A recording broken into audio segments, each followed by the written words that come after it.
Welcome to The Hindu Editorial. My name is Ryan Pinto, and today I'm going to discuss The Hindu Editorial on November 17th. So, first, what are we going to discuss? Today, in the discussion, a very important topic is on RCEP, that is, Regional Comprehensive Economic Partnership. Now, RCEP, what is the context? Why are we discussing this today? RCEP in in November 2019, India came out of RCEP, and recently, that is on 16th and 17th of November, 2020, RCEP has come up with a final go and a final document which they have signed.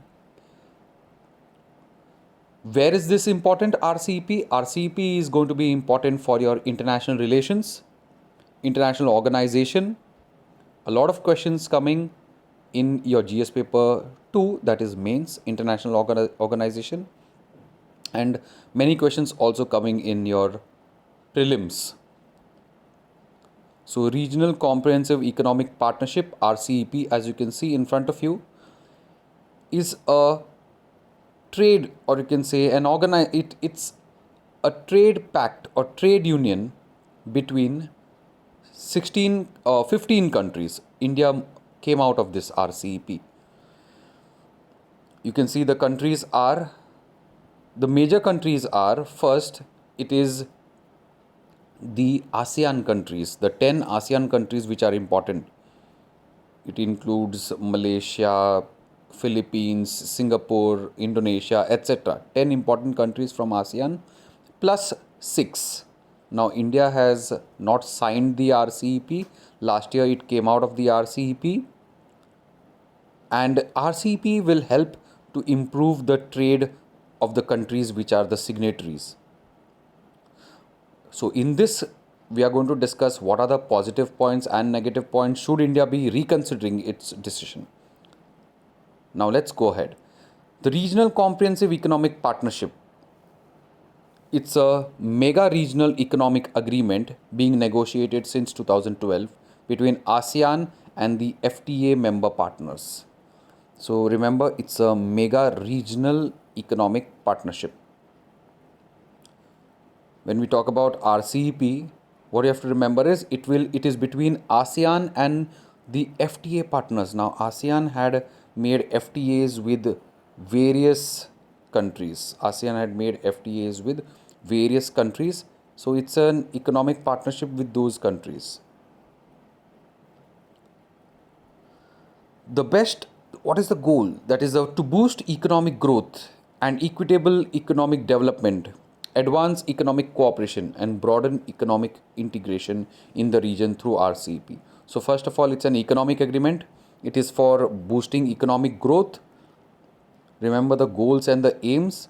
Aims to cover trade in goods and services, investment, economic and technical cooperation, intellectual property, and dispute resolution.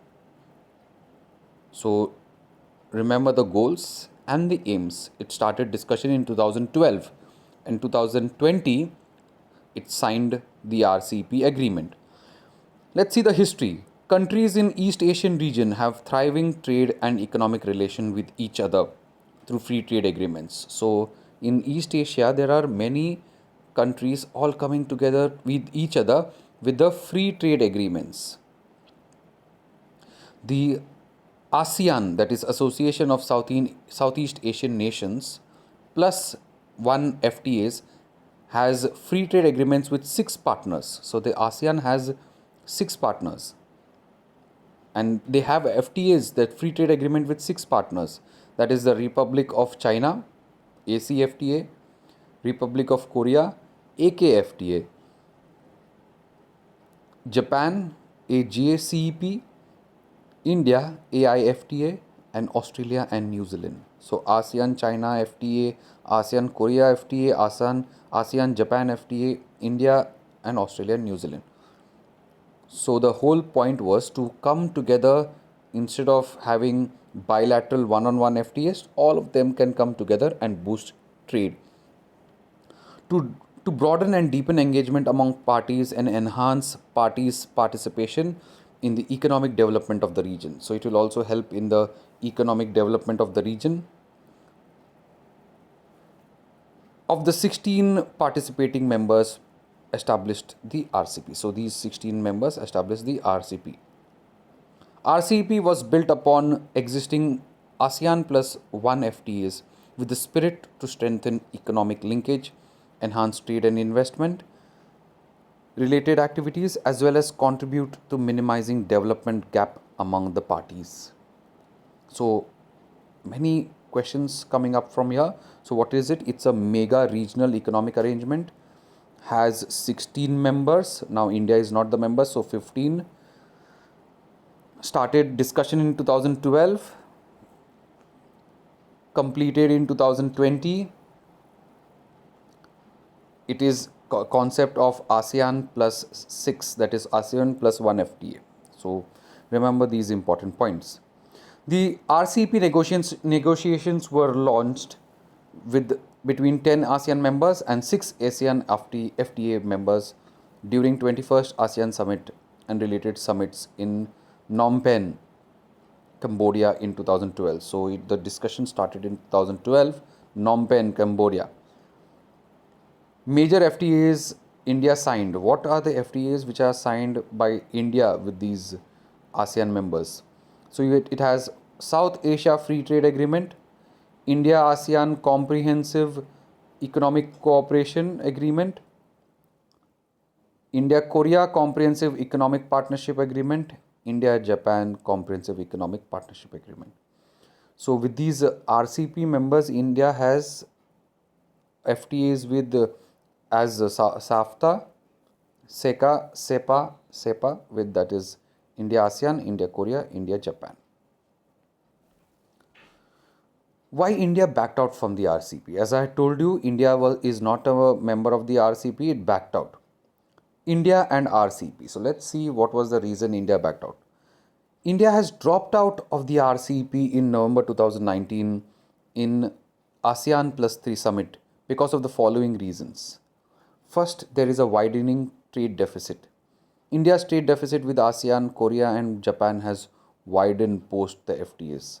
After having the free trade agreements, the deficit has widened. We are importing more than exporting. So, our current account deficit has increased. Our internal markets will be affected if the goods are flowing from outside only. Tariff elimination duty RCEP could worsen the trade deficit at $105.2 billion in 2018-19. We have a trade deficit of $105.2 billion. Remember this number. It will get worse. The RCEP proposes that 92% of the India's goods would be tariff-free over 15 years. India have to slash existing of tariffs on up to 90% of all goods. So India has to remove the tariffs up to 90%, and 92% will be tariff-free, which will be dangerous. So goods only will flow from outside. What about our internal manufacturers? India's trade deficit with China is $53 billion. Total is 105. With China itself is $53 billion. Further reduction will lead to influx of cheaper Chinese goods. Sensitive list. Most of the RCP countries have very high tariffs on certain products sensitive to them, such as rice, footwear, dairy products and honey, which they can continue to shield through sensitive list. So they have brought a concept of sensitive list. They can shield their products and we cannot. That is what is the problematic situation in the RCEP. And recently you must have heard even our External Affairs Minister S. Jaishankar criticized the RCP. The objections raised by India. So these are the issues. Now what are the objections which were raised by India? Base year for tariffs. The RCEP will result in reduction of the tariffs in all member countries. As we have seen, India will also be reducing tariffs. 92% will be tariff free. India has to reduce by 90%. Since negotiations began in 2013, the pact has proposed the base year to be 2013. However, India wanted to change the base year to 2019 because India till 2014 has slashed many of the tariffs, or you can say they have reduced many tariffs. 2013, India wants it 2019, whereas RCP is saying 2013. India has raised custom duties on many products since 2014. India has increased tariffs on sectors such as textiles, auto components, electronic components on an average from 13 to 17%. And that is why India wants it since 2019, because they have raised the tariffs, they'll have to then reduce it. Auto trigger mechanism. The auto trigger mechanism is used when there is sudden surge in imports. It will allow to decide which products it does not want to offer the same concessions to. So first is the base year. India wants it 2019, since India has increased the customs from 2014. Auto trigger mechanism. It is a mechanism where the countries can decide on products which should not be given the concession. Ratchet obligation. What do you mean by ratchet obligation? India wants exemption on ratchet obligations. A ratchet mechanism means that if a country signs a trade agreement with another country and removes or reduces tariffs and quotas, it cannot go back on them and bring in more restrictive measures. So you can't come back. So first is, remember, base year, second is auto trigger mechanism, third is ratchet obligations. Data localization. As part of RCP, India wants all countries to have rights to protect data. The countries may prevent the transfer of information across borders. To save the data is very important. Data is currency. We are going to see data is currency nowadays. Services sector. India has demanded that ASEAN countries should open up their services sector to the Indian professionals and workers, so that Indian professional and workers can have easier entry into their market. However, ASEAN countries are sensitive about protecting this sector and have not offered much liberalization even within the bloc. Rules of origin. India wants strict rules of origin to prevent Chinese goods from flooding the country through member countries that may have lower or no duty levels. Chinese garments are making their roadway to India through duty-free route under SAFTA and duty-free, quota-free window from Bangladesh. So the issues with India are: number one, base year; second is auto trigger mechanism; ratchet obligations. That ratchet means you can't go back on the once the agreement is made and you reduce the tariff, you can't increase it again. Data localization. Services sector. India is more keen in the services sector, professionals from India to go into their market. And rules of origin.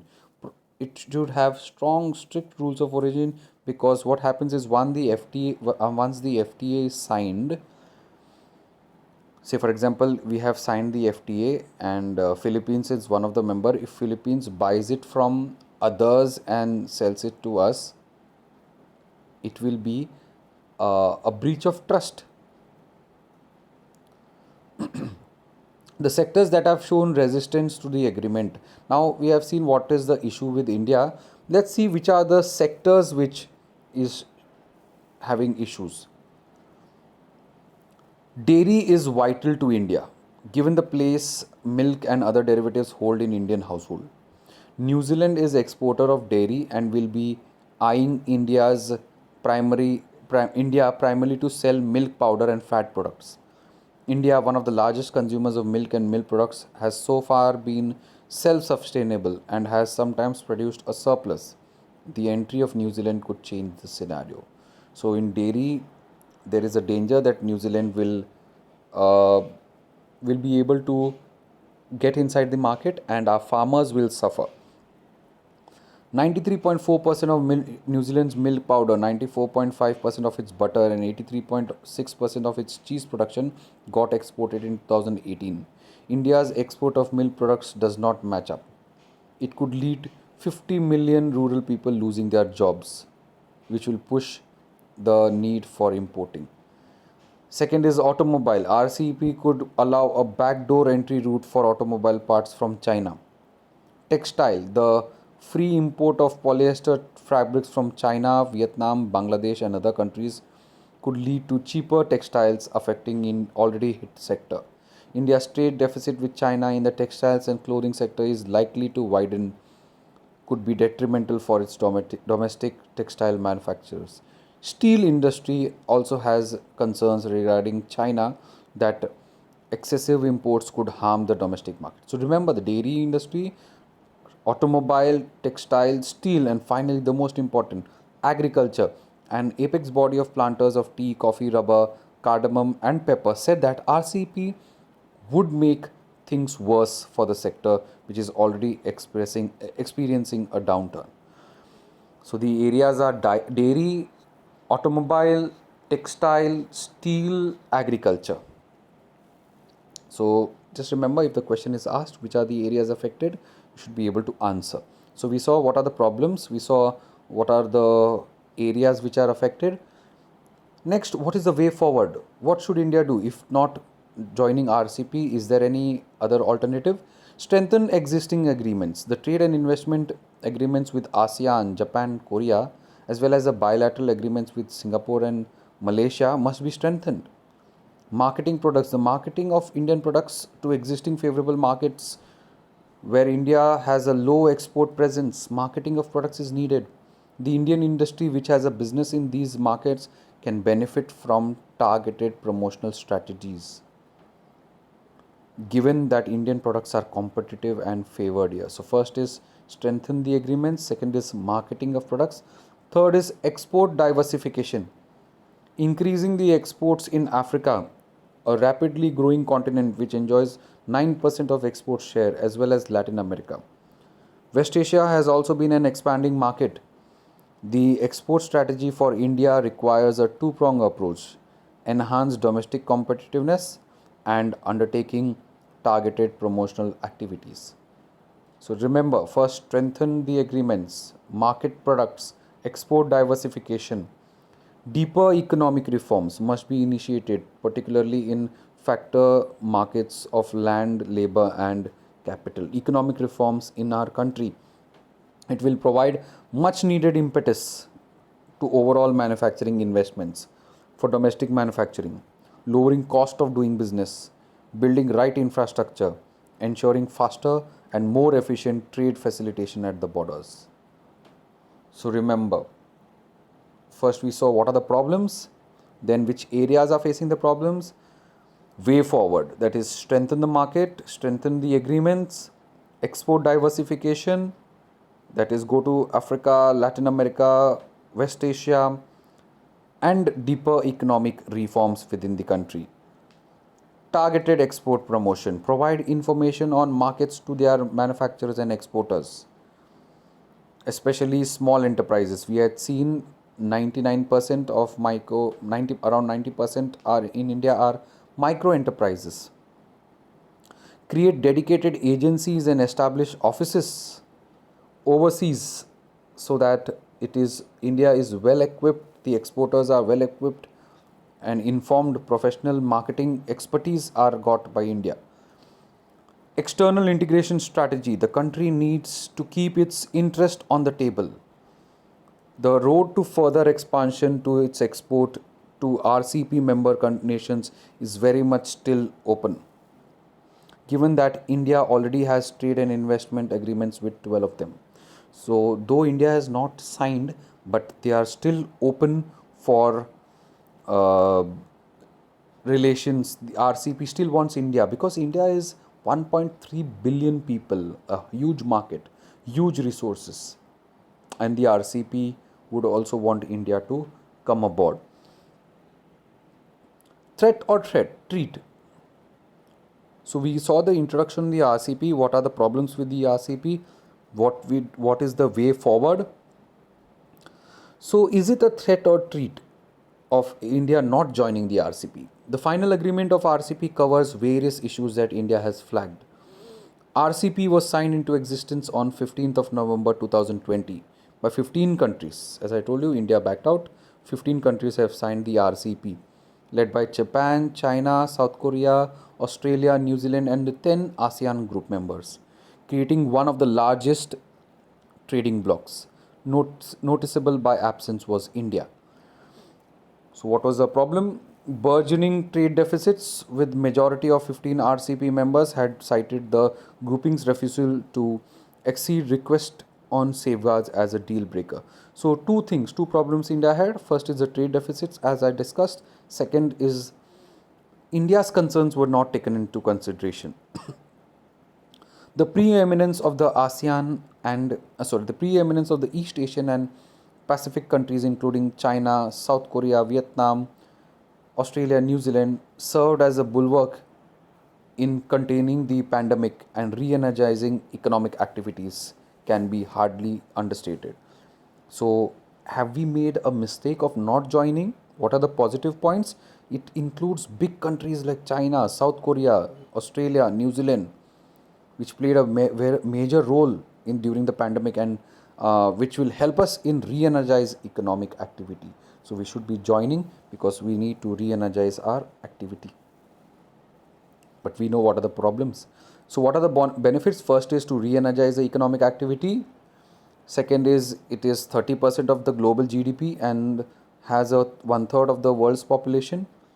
Signatory states were emphatic that the timing of the accord presents a unique opportunity to support their economic recovery. In RCP, smaller countries including Vietnam and Philippines, which not only continue to have their share of disputes with Beijing but also suffer significant trade imbalances with Asia's largest economy. So remember, 30% of GDP, one third of the population, there is an opportunity to support economic recovery. Plus, you might say we have issues with China, Japan, etc. Not Japan, China, and some other countries. The same issues were there with Vietnam and Philippines. Even they overcame their disputes and now trading with the various countries, including China. So the economics is more important rather than geopolitic fights. That these and other large nations in the grouping have chosen to bury their geopolitical differences with China in order to prioritize what they collectively see as a mutually beneficial trading compact. Remember this.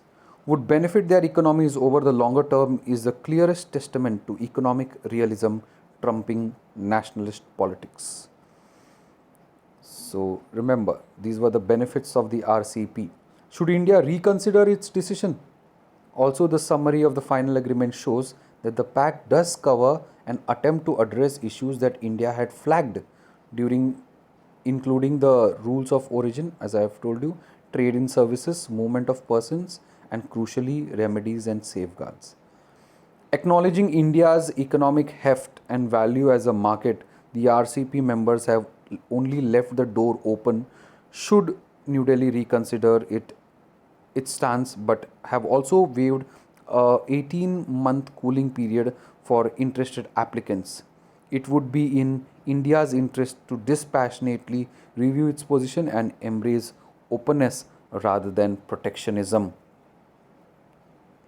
So, the RCP wants India to come back. They want India to be a part of the RCP. The doors are open.